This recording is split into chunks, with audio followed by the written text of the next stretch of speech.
No dia 12 de agosto de 1987, os jornais estamparam o nome de Maria da Silva, mas o que foi publicado não contou toda a história. O que você está prestes a ouvir não é uma narrativa romantizada, não é uma releitura moderna com filtros contemporâneos. É a reconstrução fria, meticulosa e perturbadora de um caso que a cidade preferiu esquecer, mas que nunca realmente desapareceu da memória coletiva. É sobre como a verdade pode ser moldada por quem tem o poder de contá-la primeiro, e como o silêncio pode ser mais revelador do que qualquer confissão. Maria da Silva tinha 32 anos quando morreu. Não era uma figura pública, não tinha inimigos conhecidos, não estava envolvida em escândalos. Era uma mulher comum, mãe de 2 filhos, casada há 12 anos, dona de casa que ocasionalmente trabalhava como costureira para complementar a renda familiar. Vivia em uma casa simples na Rua das Acácias, número 143, em uma cidade do interior paulista que até aquele dia se orgulhava de sua tranquilidade. O tipo de lugar onde todo mundo conhece todo mundo, onde os segredos são sussurrados nas filas do mercado e onde a aparência de normalidade é mantida a todo custo. A manhã daquele 12 de agosto começou como qualquer outra. O sol nasceu às 6h15. A temperatura prometia alcançar os 28 graus até o meio-dia. As crianças foram para a escola, os comerciantes abriram suas portas, a vida seguia seu ritmo previsível. Maria acordou cedo, como sempre fazia. Preparou o café da manhã para os filhos, despediu-se do marido que saía para o trabalho na fábrica de calçados, nos arredores da cidade. Por volta das 8 horas, ela foi vista por uma vizinha regando as plantas na frente de casa. Trocaram cumprimentos breves, comentários sobre o calor que estava fazendo. Nada que indicasse que, em poucas horas, aquela rotina seria despedaçada de forma irreversível. O que aconteceu entre as 8h30 da manhã e as 2 horas da tarde permanece, até hoje, envolto em versões contraditórias. O que se sabe com certeza é que, por volta das 14h20, uma ligação foi feita para a delegacia local. A voz do outro lado da linha estava alterada, falava rápido demais, usava frases entrecortadas. Dizia que havia um corpo na Rua das Acácias. Dizia que era urgente. A ligação durou menos de 1 minuto, e quando o atendente tentou fazer perguntas básicas para identificar quem estava ligando, a linha já havia sido desligada. Não havia, naquela época, sistemas de rastreamento de chamadas telefônicas na delegacia. A única informação disponível era que a ligação tinha sido feita de um orelhão localizado a 3 quarteirões da casa de Maria. A viatura chegou ao local 15 minutos depois. 2 policiais militares, ambos conhecidos na cidade, ambos com anos de serviço em uma região onde os crimes mais comuns eram pequenos furtos e brigas de bar. Nada os preparou para o que encontraram. A porta da frente da casa estava entreaberta. Não arrombada, não forçada, apenas encostada, como se alguém tivesse saído com pressa e esquecido de fechá-la completamente. Um dos policiais chamou pelo nome de Maria. Silêncio. Chamou novamente. Nada. Foi então que eles entraram. O corpo de Maria da Silva estava na sala de estar, caído próximo ao sofá. Ela usava um vestido floral, o mesmo que a vizinha tinha visto pela manhã. Havia sangue. Muito sangue. A quantidade de sangue presente na cena era incompatível com qualquer tentativa de minimização posterior. Havia marcas de luta, móveis fora do lugar, um vaso quebrado no chão e havia ferimentos, múltiplos ferimentos. O laudo preliminar, feito horas depois pelo médico legista da região, contabilizou 17 perfurações. 17. Não foi um ato impulsivo de um único momento de fúria. Foi algo prolongado, insistente, metódico em sua brutalidade. A notícia se espalhou pela cidade com a velocidade característica de lugares pequenos. Antes que o corpo fosse removido, antes que a perícia técnica sequer chegasse ao local, já havia um pequeno grupo de curiosos do lado de fora da casa. As pessoas falavam em voz baixa, especulavam, tentavam entender. Maria era conhecida, era querida por alguns, respeitada pela maioria. Não havia na memória recente da cidade nada que justificasse aquilo. E foi exatamente essa ausência de explicação óbvia que tornou o caso tão perturbador desde o início. O marido de Maria José Ferreira da Silva, foi localizado na fábrica e trazido imediatamente para a delegacia. Não como suspeito formal naquele primeiro momento, mas como a pessoa que precisava ser notificada, que precisava prestar depoimento, que estava automaticamente no centro das atenções. José tinha 40 anos, era operário há 15, tinha a reputação de homem trabalhador e discreto. Quando foi informado sobre a morte da esposa, testemunhas relatam que ele não chorou imediatamente. Ficou em silêncio, processando a informação como se o cérebro se recusasse a aceitar o que os ouvidos tinham acabado de escutar. Depois veio o choque, a negação, finalmente as lágrimas. Seu depoimento inicial foi breve. Disse que tinha saído para o trabalho por volta das 7 da manhã, como fazia todos os dias. Disse que a rotina era sempre a mesma. Disse que não tinha notado nada de diferente, nada de estranho. Disse que não fazia ideia de quem poderia ter feito aquilo. Mas enquanto José prestava seu depoimento, a investigação já começava a tomar um rumo específico, porque em cidades pequenas, os segredos são conhecidos antes de virarem segredos oficiais. E havia um segredo sobre Maria da Silva, que várias pessoas conheciam, mas que poucos tinham coragem de mencionar abertamente. Maria tinha um relacionamento que não era com seu marido. Um relacionamento que, nas palavras de uma das testemunhas ouvidas naquela primeira semana, era do conhecimento de todo mundo que quisesse enxergar. O homem em questão se chamava Roberto Andrade, tinha 28 anos. Era solteiro, trabalhava como mecânico em uma oficina no centro da cidade. Bonito, de um jeito comum, simpático, do tipo que fazia amizades com facilidade. Ele e Maria tinham sido vistos juntos em diversas ocasiões, nunca de forma escancaradamente íntima em público, mas o suficiente para alimentar conversas. Um café tomado juntos na padaria, uma conversa prolongada na praça, ele deixando ela em casa em uma tarde de chuva. Pequenos gestos que, isolados, poderiam não significar nada, mas que somados pintavam um quadro bastante claro. Roberto foi chamado para depor no dia seguinte ao crime. Chegou à delegacia acompanhado de um advogado, o que na época foi visto como um sinal de culpa por muitos. Afinal, pensavam, por que um homem inocente precisaria de advogado? Seu depoimento foi categórico em um ponto e evasivo em outros. Sim, ele conhecia Maria.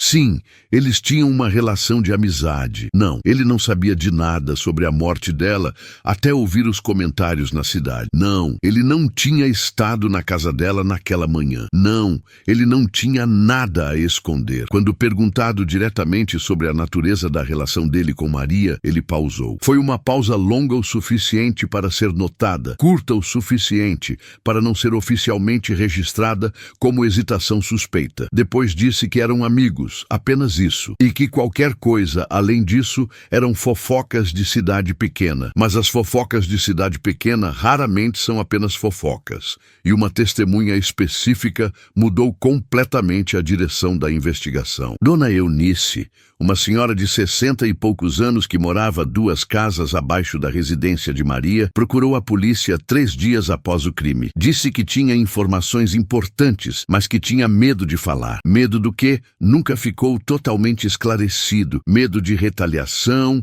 medo de envolvimento, medo de que sua própria reputação fosse manchada por associação. Mas eventualmente ela falou, e o que ela disse colocou uma terceira pessoa no centro da história. Segundo Dona Eunice, na manhã do crime, por volta das 9 horas, ela tinha visto uma mulher se aproximando da casa de Maria. Uma mulher que ela reconheceu imediatamente. Carla Mendes, namorada de Roberto Andrade. Carla tinha 26 anos.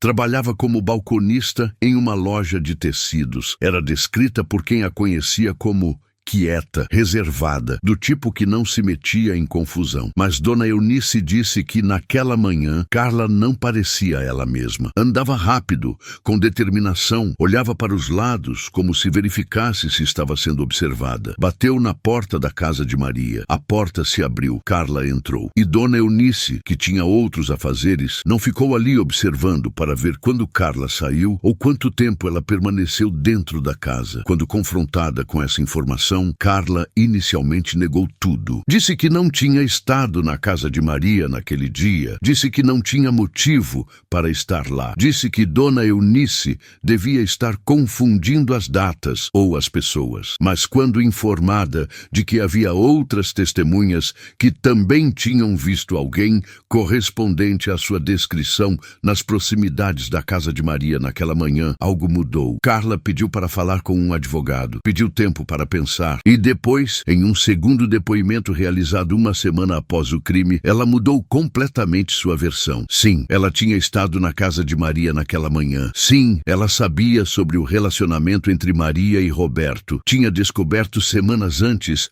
através de uma carta que encontrou no bolso do casaco dele. Uma carta escrita pela própria Maria, falando sobre encontros, sobre sentimentos, sobre planos. Carla disse que ficou destruída com a descoberta, que passou dias sem conseguir comer ou dormir direito, que não sabia o que fazer com aquela informação e, finalmente, decidiu confrontar Maria diretamente. Foi até a casa dela naquela manhã com esse propósito. Bater na porta, olhar nos olhos da mulher que estava tendo um caso com seu namorado e perguntar por quê. Por que Maria tinha feito aquilo? Por que tinha escolhido destruir a vida de outra pessoa? Segundo a versão de Carla, a conversa começou tensa, mas não violenta. Maria teria admitido o relacionamento, mas teria dito que não foi algo planejado, que simplesmente aconteceu, que ela também estava confusa sobre a situação. As duas teriam conversado por talvez 20 minutos, e então Carla teria ido embora. Disse que quando saiu da casa, Maria estava viva,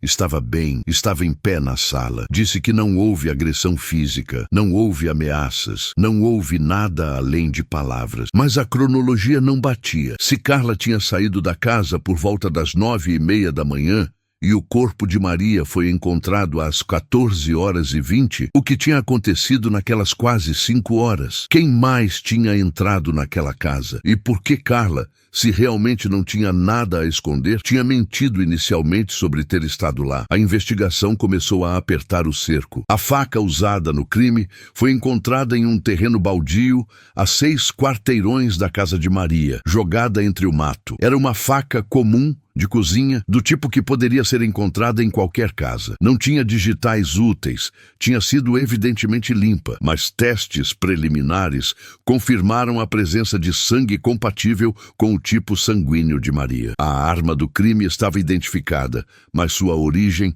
permanecia um mistério.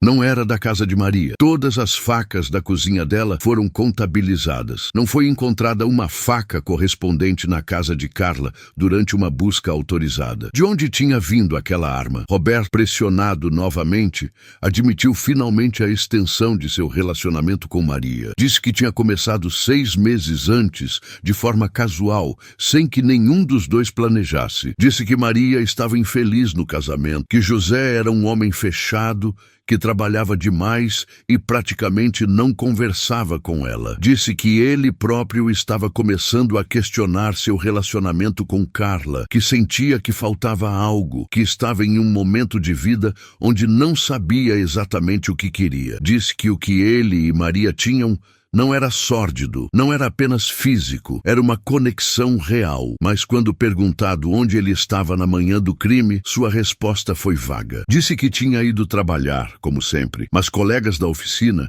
disseram que ele tinha chegado apenas por volta das 11 horas, com uma desculpa de que tinha tido um problema com o carro. 3 horas de diferença em relação ao seu horário normal de chegada. 3 horas sem álibi concreto. A cidade estava dividida. Alguns defendiam Carla, vendo-a como uma vítima tanto quanto Maria, uma mulher traída, humilhada, que tinha todo o direito de confrontar a amante de seu namorado. Outros viam José como o principal suspeito, argumentando que maridos traídos são estatisticamente os mais prováveis autores em crimes contra mulheres. E havia aqueles que suspeitavam de Roberto, sugerindo que talvez ele quisesse encerrar o relacionamento com Maria, e as coisas tinham saído do controle. 3 pessoas, 3 possíveis motivações, 3 3 versões conflitantes. O delegado responsável pelo caso, Dr. Augusto Mendonça, era um homem experiente, com 30 anos de polícia, mas admitiu, em uma entrevista ao jornal local 2 semanas após o crime, que estava diante de um dos casos mais complexos de sua carreira. Havia evidências, mas nenhuma conclusiva. Havia suspeitos, mas nenhum com um álibi completamente desmontado. Havia motivos, mas todos baseados em suposições e circunstâncias. E havia a pressão crescente da população que queria respostas, que queria justiça, que queria alguém responsabilizado. Foi então que surgiu uma 4ª pessoa na história. Alguém que ninguém tinha considerado inicialmente porque parecia tão improvável, tão fora do contexto, que a própria ideia parecia absurda. Teresa da Silva, irmã de Maria. Teresa tinha 35 anos, era professora primária, morava em uma cidade vizinha. Era conhecida como alguém profundamente religiosa, envolvida em atividades da igreja, respeitada em sua comunidade. Não tinha antecedentes criminais, não tinha histórico de violência, não tinha aparente motivo para estar envolvida. Mas havia algo que poucas pessoas sabiam. Teresa e Maria não se falavam há quase 1 ano. Tinham tido um desentendimento sério, uma briga que tinha rompido completamente o relacionamento entre elas. O motivo da briga? Herança. A mãe de ambas tinha falecido 2 anos antes, deixando uma pequena casa e algumas economias. Maria, como filha mais nova e que tinha cuidado da mãe nos últimos anos de vida, acreditava ter direito a uma parte maior da herança. Teresa discordava veementemente, argumentando que a divisão deveria ser igual. O conflito escalou, advogados foram envolvidos, palavras duras foram ditas. Eventualmente, a divisão foi feita de forma igual, como determinava a lei, mas o relacionamento entre as irmãs nunca se recuperou. E há quem diga que Teresa nunca realmente aceitou aquilo, que guardava um ressentimento profundo. Quando questionada sobre onde estava na manhã do crime, Teresa apresentou um álibi que parecia sólido. Disse que estava em sua escola dando aulas, mas a diretora da escola, quando entrevistada de forma mais detalhada, revelou que Teresa tinha faltado naquele dia. Tinha ligado cedo dizendo que estava se sentindo mal, que precisava ir ao médico, e não havia registro de que ela tivesse ido a qualquer médico. De repente, Teresa, que parecia a pessoa menos provável de estar envolvida, estava sem álibi e com um motivo, ainda que não relacionado diretamente ao crime em si. Os jornais começaram a publicar matérias quase diárias sobre o caso. Cada nova revelação era destaque de primeira página. As teorias se multiplicavam. Alguns veículos de imprensa tomavam partido, sugerindo implicitamente que determinada pessoa era a culpada. Outros mantinham uma postura mais neutra, apenas relatando os fatos conforme eram divulgados pela polícia. Mas todos reconheciam que aquele caso tinha todos os elementos de um drama que fascinava e horrorizava ao mesmo tempo. Traição, ciúme, vingança, segredos familiares.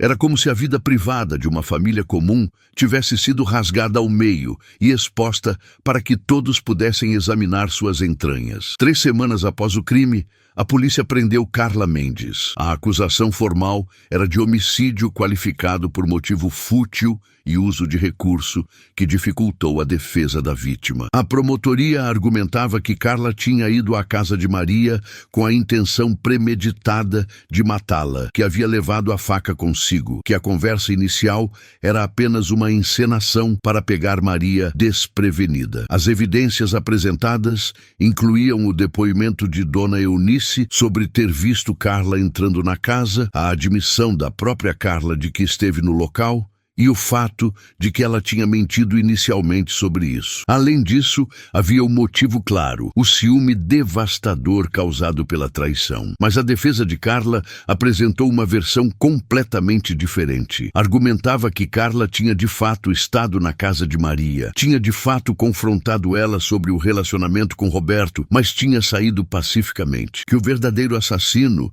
tinha chegado depois, e que Carla estava sendo usada como bode expiatório expiatório conveniente, porque era a pessoa com o motivo mais óbvio e porque tinha cometido o erro de mentir inicialmente por medo de ser implicada. A defesa sugeria que José, o marido, era o verdadeiro culpado, que ele tinha descoberto a traição, que tinha voltado para casa naquela manhã, que tinha matado Maria em um acesso de fúria e que depois tinha voltado para o trabalho fingindo que nada tinha acontecido. O julgamento de Carla Mendes começou em março de 1988, 7 meses após o crime. Foi o evento mais significativo que a cidade tinha testemunhado em décadas. O tribunal ficava lotado todos os dias, com pessoas fazendo fila desde cedo para conseguir um lugar. Os jornais de cidades vizinhas enviavam repórteres. Até uma equipe de televisão de uma emissora da capital apareceu para cobrir o caso. Carla estava sendo julgada não apenas por um crime,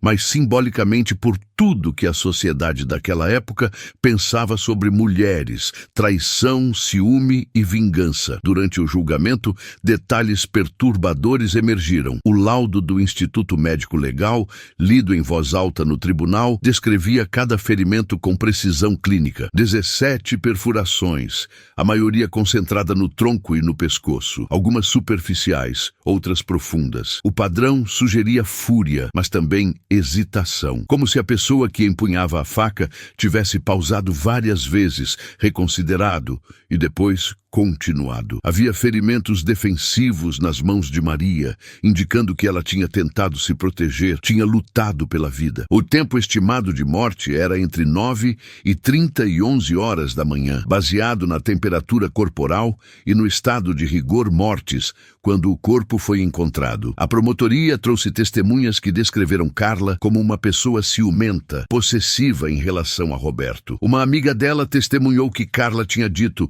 semanas antes do crime, que faria qualquer coisa para manter Roberto, que não permitiria que nenhuma outra mulher o levasse dela. Essas palavras, ditas provavelmente como desabafo dramático em um momento de emoção, foram apresentadas como evidência de premeditação. Carla chorou ao ouvir suas próprias palavras sendo usadas contra ela. Negou que tivesse intenção literal. Disse que estava apenas expressando frustração. A defesa contra-atacou, trazendo Roberto ao banco das testemunhas. Ele foi forçado a admitir detalhes íntimos de seu relacionamento com Maria. Detalhes que humilharam publicamente tanto a memória dela quanto a esposa dela, que estava presente no tribunal. José sentou-se impassível durante esse testemunho, o rosto uma máscara de dor controlada. Roberto também admitiu que tinha mentido sobre seu álibi inicialmente, que na verdade tinha passado parte daquela manhã dirigindo sem rumo,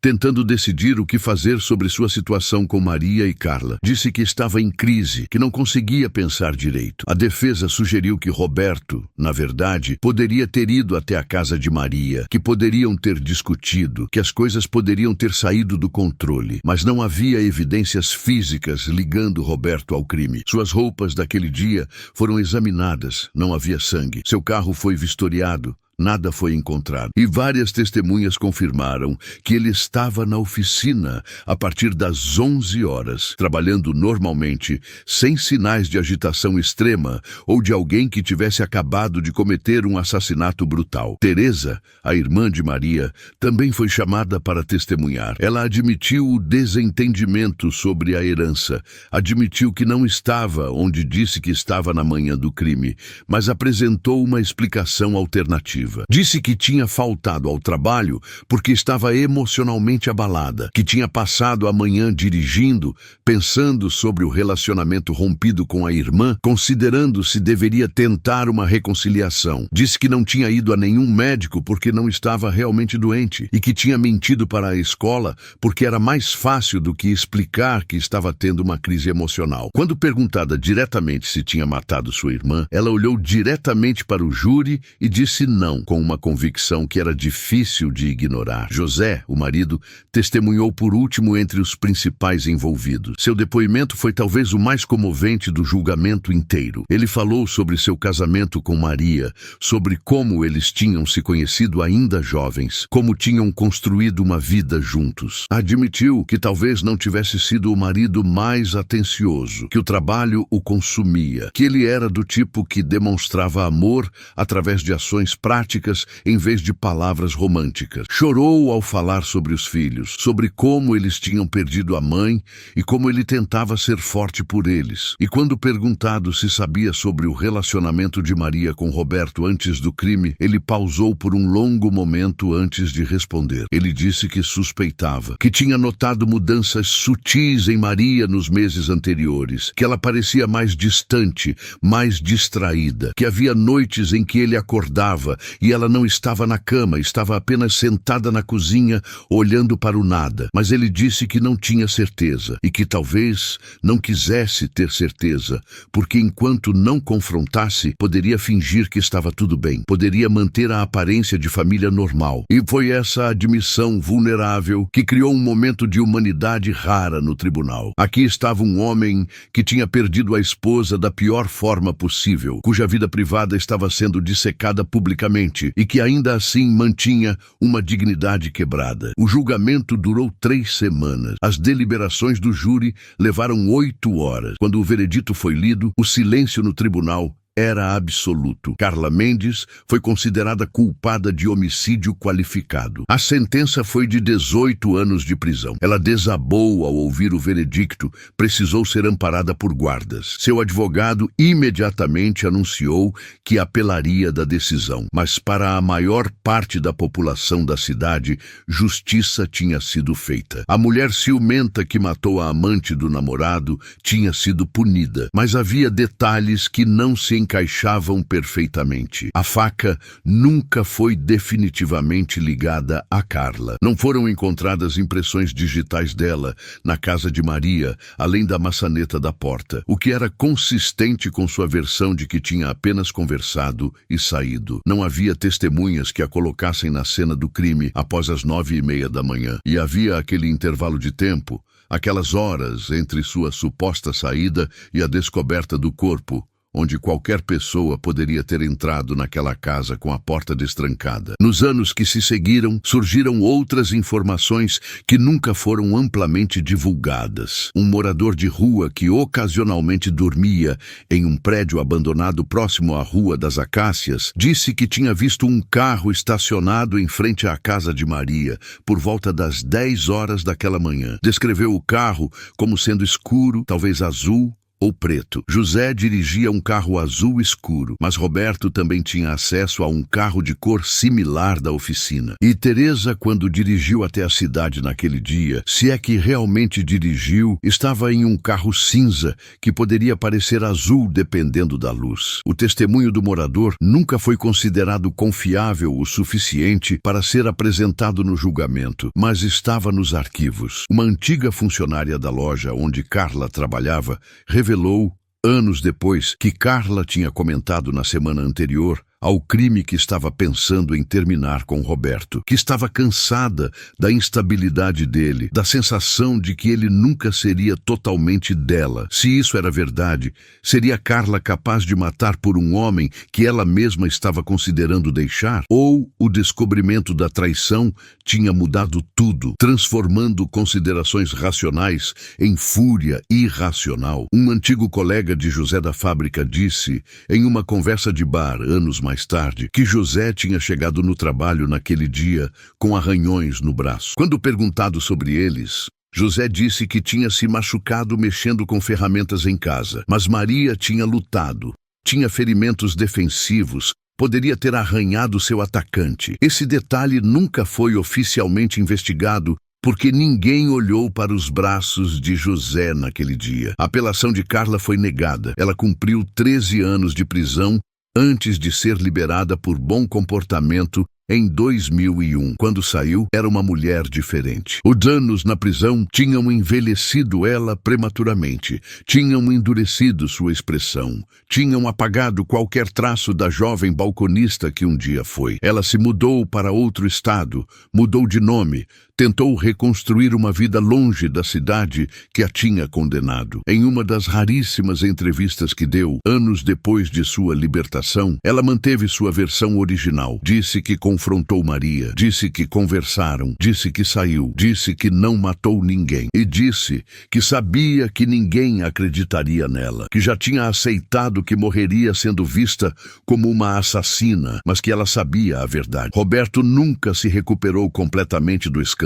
Continuou vivendo na cidade por alguns anos, mas os olhares de julgamento, os sussurros, a culpa de ter sido o catalisador de tudo aquilo, eventualmente o expulsaram. Ele se mudou para a capital, tentou recomeçar. Casou-se eventualmente e teve filhos, mas aqueles que o conheceram nessa fase posterior de sua vida dizem que ele carregava um peso visível, uma tristeza que nunca foi totalmente explicada para quem não conhecia sua história. Teresa morreu em 2015, de câncer. Nos últimos meses de vida, segundo uma enfermeira que cuidou dela, Teresa falava frequentemente sobre Maria, sobre arrependimentos, sobre coisas que não foram ditas, sobre o tempo perdido em brigas sem sentido. Mas nunca disse nada que indicasse envolvimento no crime. Levou qualquer segredo que tivesse para o túmulo. José criou os filhos sozinho. Nunca se casou novamente. Nunca foi visto em relacionamento sério com ninguém. Trabalhou na mesma fábrica até se aposentar. Viveu na mesma casa onde Maria morreu até que os filhos cresceram. E ele finalmente se mudou para um apartamento menor. Quando perguntado sobre aquele dia, sobre o caso, sobre tudo o que aconteceu, ele sempre dizia a mesma coisa, que perdeu sua esposa, que seus filhos perderam a mãe e que nada do que foi dito ou feito depois mudou isso. A casa na Rua das Acácias, número 143, ficou vazia por anos. Ninguém queria morar no local onde Maria da Silva foi brutalmente assassinada. Eventualmente, foi vendida a preço muito abaixo do mercado para uma família de fora da cidade que não conhecia a história. Eles moraram lá por alguns anos antes de descobrir o que tinha acontecido, e quando descobriram, também se mudaram. A casa mudou de mãos várias vezes ao longo das décadas, cada nova família eventualmente descobrindo a verdade e partindo. O caso de Maria da Silva oficialmente está encerrado. Carla Mendes foi julgada, condenada, cumpriu pena. Na perspectiva legal, justiça foi servida, mas na perspectiva da verdade, questões permanecem. Porque a verdade não é determinada por veredictos de júri, não é estabelecida por manchetes de jornal. A verdade existe independente de quem acredita nela ou de quantas pessoas a aceitam como tal. Será que Carla realmente matou Maria? Os jurados acharam que sim. A promotoria apresentou um caso convincente baseado em motivo, oportunidade e a mentira inicial de Carla. Mas motivo não é prova, oportunidade não é evidência concreta e pessoas mentem por medo sem necessariamente serem culpadas do crime sobre o qual estão mentindo. É possível que Carla, confrontada com a realidade da traição, tenha realmente apenas conversado com Maria e saído, exatamente como disse. É possível que outra pessoa, com seus próprios motivos e sua própria raiva, tenha entrado naquela casa depois dela. Será que foi José, o marido traído? Ele tinha motivo, certamente. A descoberta de uma traição conjugal tem levado inúmeras pessoas, ao longo da história, a atos de violência extrema. Ele tinha oportunidade também, aquelas horas não contabilizadas da manhã, onde seu paradeiro não foi completamente verificado. Ele tinha conhecimento íntimo de Maria, de sua rotina, de quando ela estaria sozinha. Mas José nunca vacilou em seu testemunho, nunca apresentou inconsistências significativas e conseguiu olhar nos olhos daqueles que o questionavam sem demonstrar a culpa óbvia que geralmente acompanha assassinos. Será que foi Roberto, o amante? Relacionamentos extraconjugais criam dinâmicas complexas de poder, dependência emocional e medo. Talvez Maria estivesse pressionando Roberto a deixar Carla definitivamente. Talvez ela estivesse ameaçando contar tudo a José se Roberto não tomasse uma decisão. Talvez Roberto, preso entre duas mulheres, duas vidas possíveis, tenha sentido que a única saída era eliminar o problema. Mas isso são especulações sem base em evidências concretas, construções narrativas que fazem sentido logicamente, mas não necessariamente refletem a realidade do que aconteceu. Será que foi Teresa, a irmã ressentida? Conflitos familiares sobre dinheiro e herança têm destruído famílias desde tempos imemoriais. Teresa tinha motivo, tinha oportunidade com seu álibi falso, tinha acesso potencial à casa de Maria. Mas matar a própria irmã por causa de uma disputa de herança já resolvida legalmente parece desproporcional. Parece um salto grande demais da raiva para a violência homicida. Ou seria possível que tenha sido alguém completamente fora dessa lista de suspeitos principais? Alguém cujo nome nunca apareceu nas investigações porque nunca foi considerado, nunca foi sequer cogitado? Uma quinta pessoa com seus próprios motivos, suas próprias conexões com Maria, que nunca foram descobertas. Essa é talvez a possibilidade mais perturbadora de todas, porque significa que a pessoa real responsável pelo crime viveu livre durante todo esse tempo, observando enquanto outra pessoa era julgada e condenada por seu ato. O que sabemos com certeza absoluta é muito pouco. Sabemos que Maria da Silva morreu violentamente em 12 de agosto de 1987. Sabemos que ela tinha um relacionamento extraconjugal com Roberto Andrade. Sabemos que Carla Mendes esteve em sua casa naquela manhã. Sabemos que Teresa mentiu sobre seu álibi. Sabemos que José não conseguiu comprovar completamente onde estava em momentos críticos. Sabemos que uma faca foi encontrada, que 17 ferimentos foram contados, que uma vida foi tirada de forma brutal e prematura. Tudo além disso são interpretações, são versões construídas a partir de fragmentos de evidências, testemunhos contraditórios, motivações presumidas. A promotoria construiu uma versão onde Carla era a assassina movida por ciúme. A defesa de Carla construiu uma versão onde José era o culpado movido por honra ferida. Jornalistas construíram versões onde cada suspeito era alternadamente o vilão ou a vítima, dependendo de qual narrativa vendia mais exemplares. E a população da cidade construiu suas próprias versões, baseadas em preconceitos, em quem eles conheciam pessoalmente, em qual explicação confirmava suas crenças pré-existentes sobre natureza humana. A verdade sobre o que aconteceu naquela manhã morreu parcialmente com Maria. Os momentos finais dela, o rosto da pessoa que a atacou, as palavras que foram ditas, os pensamentos que passaram por sua mente enquanto lutava pela vida, tudo isso desapareceu com ela. Carla pode saber parte da verdade se realmente esteve lá e mentiu sobre o que viu. José pode saber se foi ele quem pegou aquela faca. Roberto pode saber se houve mais em sua manhã não contabilizada do que ele admitiu. Teresa pode ter levado segredos para o túmulo, ou todos eles podem estar dizendo a verdade conforme a conhecem, e a pessoa que realmente sabe de tudo nunca foi sequer questionada. O que este caso revela, mais do que qualquer coisa, é a fragilidade da certeza em matéria de justiça criminal. Revelou como uma cidade pequena lida com escândalo e violência, como fecha fileiras em torno de uma explicação conveniente, porque viver com ambiguidade é psicologicamente intolerável. Revelou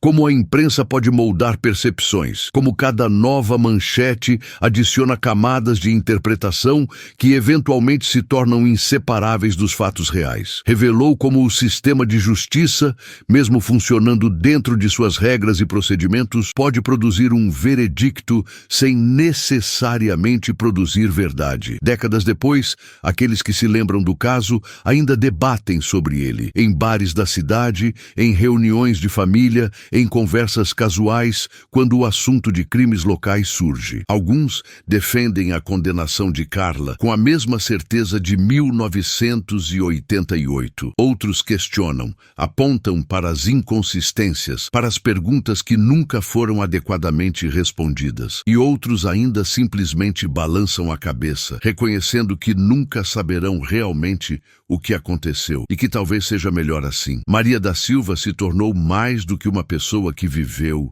e morreu. Se tornou um símbolo, uma história de advertência, um mistério local. Seu nome é lembrado não pelos 32 anos que viveu, mas pelo dia em que morreu. Suas complexidades como ser humano, seus sonhos, suas falhas, suas alegrias, tudo isso foi reduzido a papéis em um drama público. A adúltera, a vítima, o corpo. E há uma injustiça adicional nisso.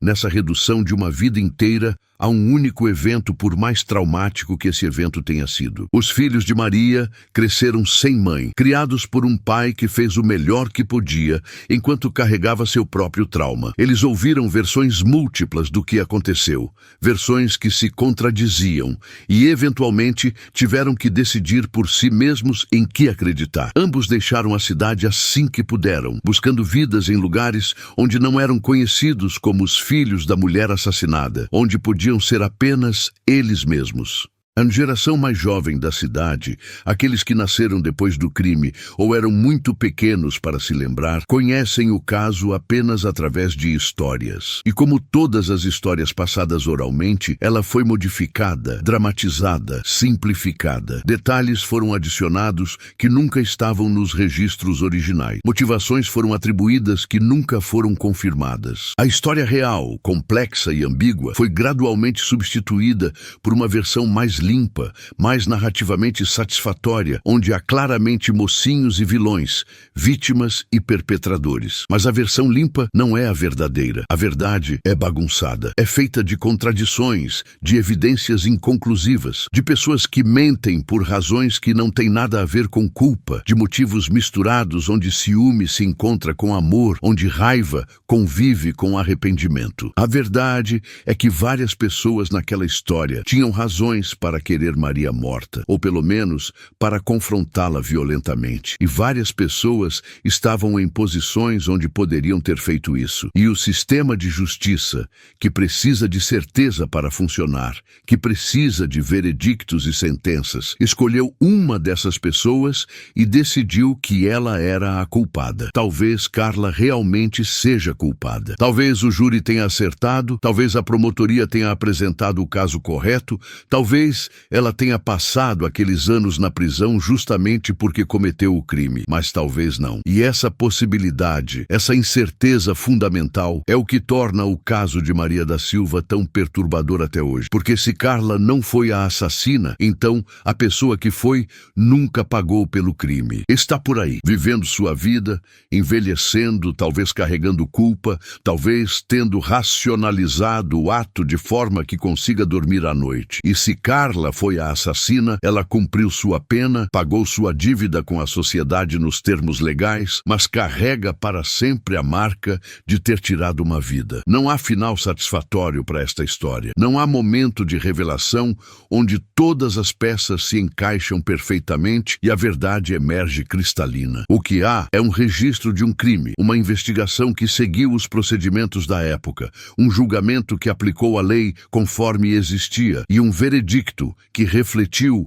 o que 12 pessoas acreditaram ser verdade baseado no que lhes foi apresentado. E há uma pergunta que permanece décadas depois sem resposta definitiva. O que realmente aconteceu na Rua das Acácias, número 143, na manhã de 12 de agosto de 1987? Quem segurou aquela faca? Quem olhou nos olhos de Maria da Silva enquanto ela lutava pela vida? Quem decidiu que aquele era o dia em que ela deveria morrer? A vingança parecia justiça para alguém naquele dia. Parecia a resposta certa para um problema, a solução para uma dor intolerável. E custou a vida de Maria da Silva. Custou a liberdade de Carla Mendes, independente de ela ser culpada ou inocente. Custou a paz de José e de seus filhos. Custou a tranquilidade de uma cidade inteira que aprendeu que a violência pode emergir até dos lugares mais improváveis. Este não é um caso resolvido no sentido completo da palavra. É um caso oficialmente encerrado, legalmente processado, judicialmente concluído. Mas não é resolvido no sentido de que todas as perguntas foram respondidas, todas as dúvidas foram eliminadas, toda a verdade foi revelada. E talvez nunca seja. Talvez algumas verdades simplesmente não possam ser recuperadas depois que o tempo passou, depois que memórias se tornaram não confiáveis, depois que testemunhas morreram, depois que evidências foram perdidas ou nunca foram coletadas adequadamente em primeiro lugar. O que fica é a história. Uma história sobre como relacionamentos podem se tornar fatalmente complicados, sobre como segredos eventualmente emergem das sombras, sobre como a justiça humana, por mais bem intencionada que seja, é fundamentalmente limitada em sua capacidade de determinar verdade absoluta, sobre como uma vida pode ser interrompida violentamente, deixando ondas de trauma que se propagam por décadas, afetando não apenas os diretamente envolvidos, mas comunidades inteiras. Maria da Silva merecia viver mais do que 32 anos. Merecia a chance de ver seus filhos crescerem, de resolver suas questões maritais da forma que escolhesse, de cometer erros e aprender com eles, de ter uma vida completa com todas as suas complexidades e contradições. Essa chance foi tirada dela. E seja quem for que tenha tirado essa chance, seja Carla, ou José, ou Roberto, ou Teresa, ou alguém que nem consideramos, essa pessoa carrega a responsabilidade por ter apagado uma vida humana com todas as suas possibilidades futuras. No final, somos deixados com fragmentos, pedaços de uma história maior que nunca foi completamente contada, porque algumas de suas partes mais cruciais existem apenas na mente de quem estava lá, naquele momento, naquela sala. E essas partes podem nunca vir à luz. Podem ter sido enterradas tão profundamente, protegidas tão cuidadosamente, racionalizadas tão completamente, que se tornaram inacessíveis até para a pessoa que as guarda. O caso de Maria da Silva é um lembrete de que a verdade não é sempre alcançável, que podemos fazer o nosso melhor com as ferramentas que temos, com os sistemas que construímos, com os processos que estabelecemos e ainda assim ficar aquém de certeza absoluta. E que, às vezes, temos que viver com essa incerteza, com essas perguntas sem resposta, com a possibilidade perturbadora de que nunca saberemos realmente o que aconteceu. No dia 12 de agosto de 1987, os jornais estamparam o nome de Maria da Silva. E o que foi publicado não contou toda a história, porque toda a história pode ser impossível de contar. Tudo o que podemos fazer é examinar os pedaços que temos, reconhecer os pedaços que faltam e tentar entender o que esses fragmentos revelam sobre natureza humana, sobre justiça, sobre verdade. E talvez, no processo, aprender algo sobre nós mesmos e sobre as comunidades em que vivemos.